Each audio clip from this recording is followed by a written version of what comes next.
네, 여러분 반갑습니다. 차트헌터입니다. 오늘은 일요일이에요. 네, 일요일이고 주말입니다. 주말에도 불구하고 이렇게 머리까지 해가면서, 그죠? 예, 머리까지 해가면서 사무실에 나와서 지금 녹화를 하고 있습니다.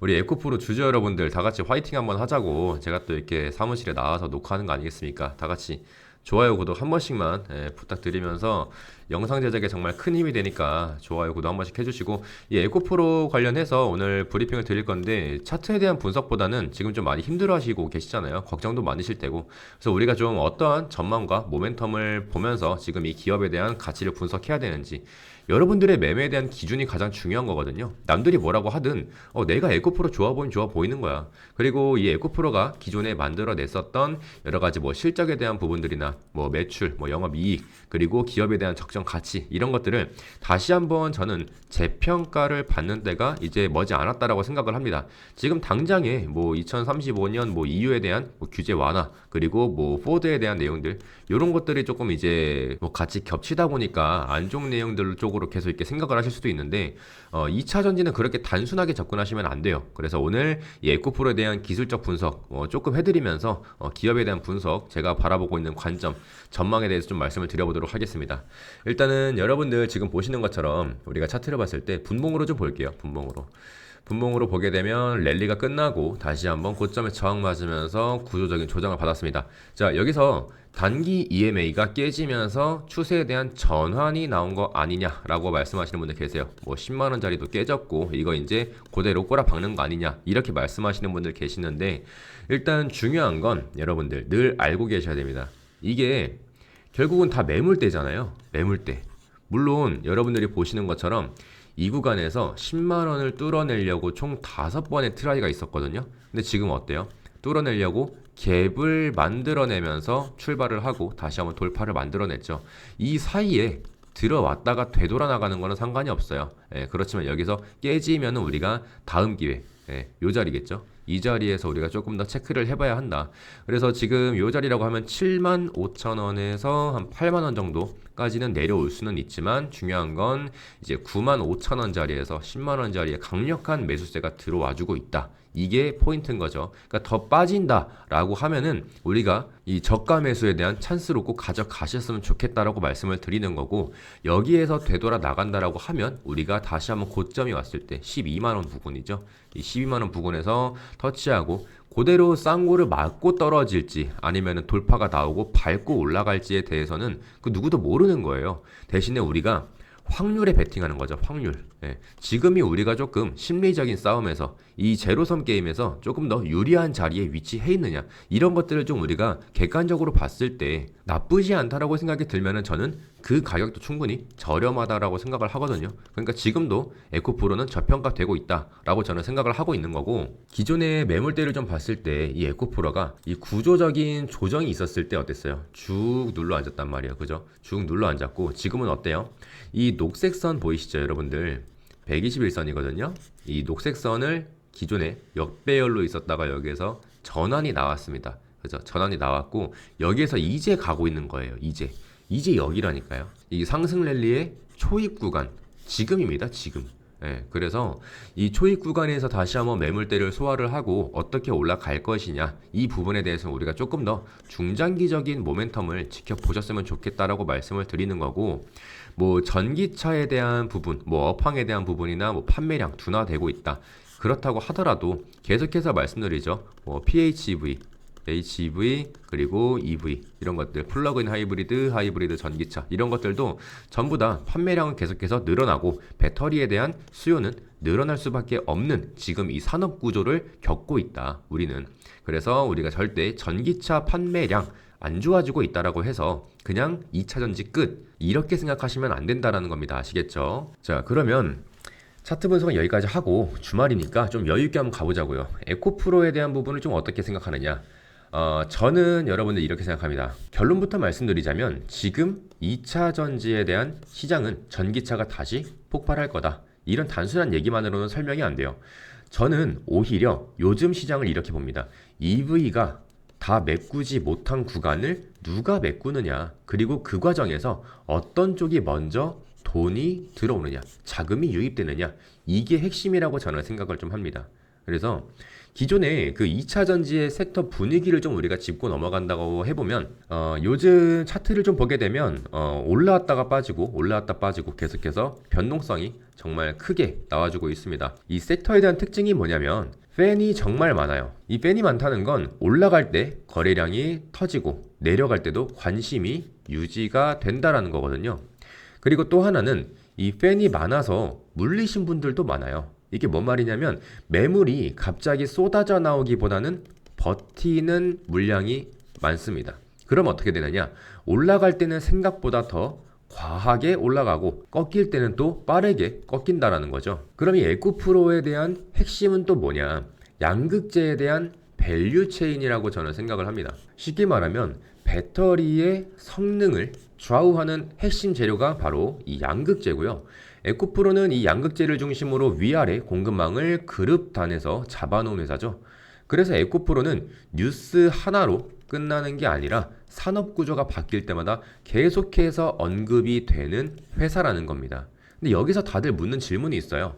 EV에 대한 판매량이 줄어들고 있는데 그럼 양극재도 줄어들고 있는 거 아니에요? 맞습니다. 단기적으로는 그래요. 다만 문제는 이겁니다. 이걸 지금 이 시장이 원하는 게 뭐예요? 언젠가는 좋아진다가 아니라 당장 좋아지는 그림을 원한다라는 거예요. 이게 문제인 거야. 그러니까 특히 뭐 실적에 대한 시즌 앞두면 또 어때요? 사람들이 더 단기적으로 보는 당장의 숫자에 집착하게 된다라는 말입니다. 그러면 당장 뭐가 좋아져야 되지? EV 말고 또 없나? 여기에서 나오는 게 바로 뭐예요? ESS입니다. 에너지 저장 장치. 그러면 ESS의 역할과 한계는 어떠냐?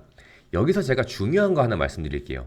ESS가 계속해서 커지는 건 맞거든요. 근데 ESS가 EV에 대한 둔화를 다 메울 수 있느냐? 이건 아무리 떠들어봐도 누구도 단언을 할 수가 없습니다. 왜냐면 EV는 규모 자체가 달라요. 그래서 저는 ESS를 이렇게 봅니다. EV를 대체한다는 게 아니라 EV가 주춤하는 구간에서 시장의 관심을 이어주는 이런 역할이라고 봐요. 그 관심이 어디로 번지느냐가 포인트라고 할 수 있겠고, 그럼 에코프로랑 뭐 ESS는 무슨 관계냐? 여기서부터 이제 경제 채널식으로 말씀드리면 좀 중요한 부분인데, ESS가 늘어나게 되면요, 어떤 배터리가 늘고 그럼 어떤 소재가 더 필요해지느냐? ESS는 보통 가격에 대한 부분 그리고 안전성이 굉장히 중요합니다. 그렇다 보니 이 배터리 쪽에서도 화학에 대한 조합이나 제품 믹스가 달라질 수 있고요. 그리고 뭐 결국 그 변화는 소재에 대한 수요 구조로 연결됩니다. 쉽게 말하면 EV용 고성능 배터리만 보던 시장이 ESS 쪽 수요를 같이 보기 시작하면 소재 쪽에서도 수요에 대한 포트폴리오가 달라질 수 있습니다. 그리고 이 에코프로를 좀 다시 가져오게 된다고 하면 이 그룹의 강점은 저는 기술의 한 방이 아니라 구조라고 봐요. 돈을 벌 수밖에 없는 구조다. 특히 원가에 대한 경쟁력이라는 말을 많이 하잖아요. 이 원가 경쟁력은 그냥 싸게 판다가 아니라 원료부터 중간재까지 공급망을 전부 다 잡으면서 가격 변동을 버틸 체력을 만든다라는 뜻입니다. 배터리 소재는요, 가격 변동이 굉장히 커요. 그리고 그럴수록 시장은 버티는 구조를 가진 곳을 다시 부를 수밖에 없습니다. 그리고 뭐 12월, 1월 뭐 이런 구간에서는 특히 이 내러티브가 움직이는 시즌이에요. 무슨 말이냐면 실적이 완벽하게 개선되지 않았어도 내년 뭐 아니면은 뭐 내후년 뭐 수주, 증설, 공급망 이런 단어가 힘을 얻는 시즌이 있어요. 이때 특징이 뭐냐면 평소에는 거래량이 굉장히 조용하다가 한 번 붙으면 확 터진다는 거죠. 그리고 여기서 또 하나는 공매도든 뭐든 간에 이 시장에서 반대에 대한 배팅이 쌓여 있을수록 어느 순간 되돌림이 크게 나오는 경우가 굉장히 많습니다. 이게 섹터에 대한 변동성을 키우는 이유죠. 그러면 우리가 어디를 봐야 되느냐? 저는 에코프로를 볼 때 이 순서를 봅니다. 첫 번째, 고객사가 실제로 어떤 배터리 믹스를 가지고 움직이고 있느냐. 뭐 두 번째는 소재에 대한 발주가 어떤 구간에서 먼저 회복되느냐. 세 번째는 그 회복이 EV에 대한 단독인지, 뭐 ESS까지 섞이는 건지, 이 세 가지가 같이 보이면 그때 시장은 확신이 아니라 방향성을 가지고 움직이기 시작하는 거예요. 그때 그리고 저는 항상 투자자분들한테 이렇게 말씀드려요. 지금 시장에서는 미리 찍어달라는 질문이 가장 위험합니다. 에코프로 같은 종목은 특히 이거는 모든 사람이 보고 관심이 굉장히 높아요.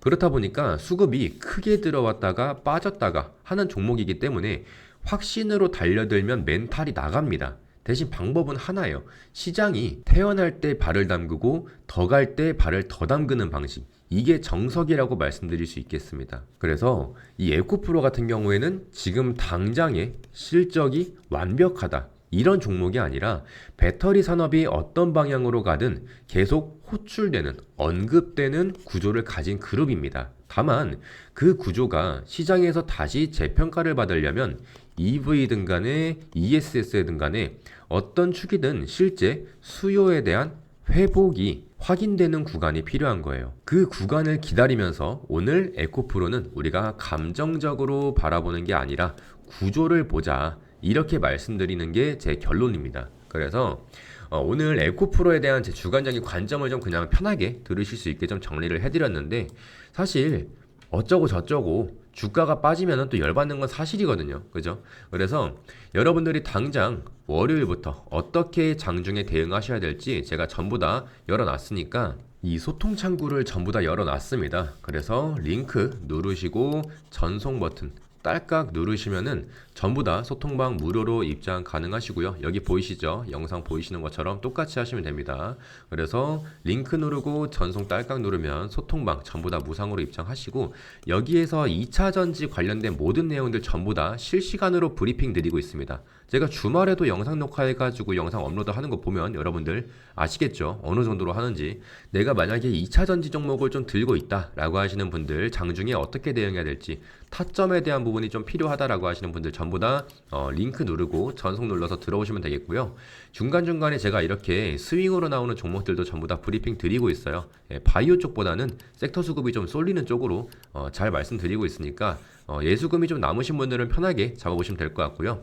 지금 여기 보이시는 AI 종목 검색기 이게 또 뭐냐면 이겁니다. 그러니까 어제 매수하고 오늘 갖다 던지는 매매까지 하루밖에 안 걸리는 단타 검색기입니다. 어제 매수해서 뭐 오늘 갖다 팔고 오늘 매수한 거 내일 갖다 팔면 되는 겁니다. 단타 검색기고 이것도 전부 다 무료로 드릴 거예요. 무료로 제공해 드릴 거니까 여러분들 꼭 가져가시면 됩니다. 이것도 똑같습니다. 링크 눌러서 전송 버튼 딸깍 누르면 전부 다 무상으로 보내드리고 있으니까 여러분들 꼭 잊지 마시고 링크 누르고 전송 눌러서 소통방 입장 그리고 단타 검색기 스윙 종목 추천까지 전부 다 안내드리고 있으니까 여러분들 꼭 가져가셨으면 좋겠습니다. 일요일에도 이렇게 또 영상 시청하신다고 너무나 고생 많으셨고요. 저는 다음에 더 좋은 영상으로 뵙겠습니다. 감사합니다. 안녕.